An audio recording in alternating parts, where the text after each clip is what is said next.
Tops and welcome to my kitchen. Okay, imagine it's the Friday after the big feast. You've got a house full of guests, it's breakfast time. You're not quite ready for leftover Thanksgiving, but you might be ready for one of my favorite things in the whole world. I invented it myself. I'm calling them egg nests. You start with leftover stuffing. So, my family mixes sausage and cornbread stuffing. Whatever your stuffing is, this works well. Maybe not oyster stuffing wouldn't work so well. Here it is, all left over. It's moist and juicy. I take extra large muffin tin, like so. Spray it with non-stick cooking spray. If you don't have non-stick cooking spray, you could just run some oil around it. And if you don't have these extra large muffin tins, you could use a ramekin. You don't have to make 24 or 12, however many size muffin tins that, are made in. But if you only have a smaller one, you could use a smaller size muffin tin and smaller eggs. I have a friend who makes them in a small one and uses quail eggs, but that's a whole other story. Today we're doing chicken eggs. Okay, so spray that in there. And you want to make sure you really do coat it well because you don't want these sticking and you have a hard time popping it out.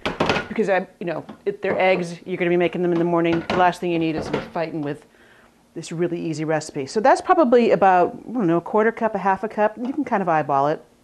About halfway up the sides. And then with your fingers, God gave you these great kitchen tools. Press down so that you have, about a half an inch or so on the bottom. And then up the sides of the pan. Maybe just a little bit more on this guy. And then around the muffin pan for either as many guests as you have or as much stuffing as you have.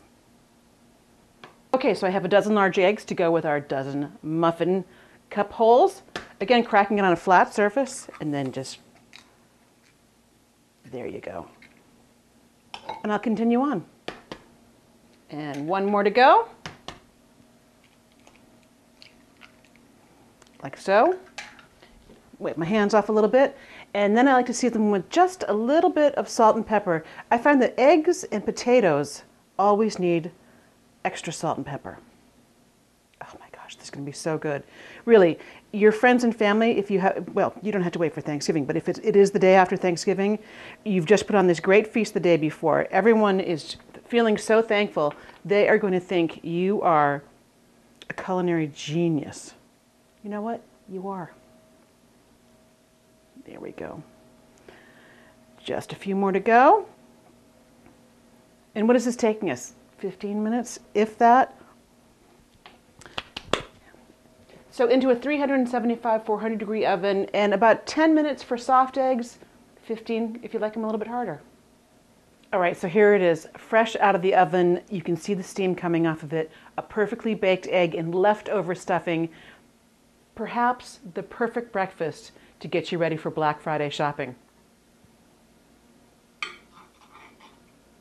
Oh.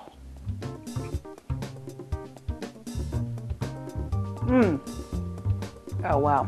For this recipe, plus a whole lot more, visit yankeemagazine.com.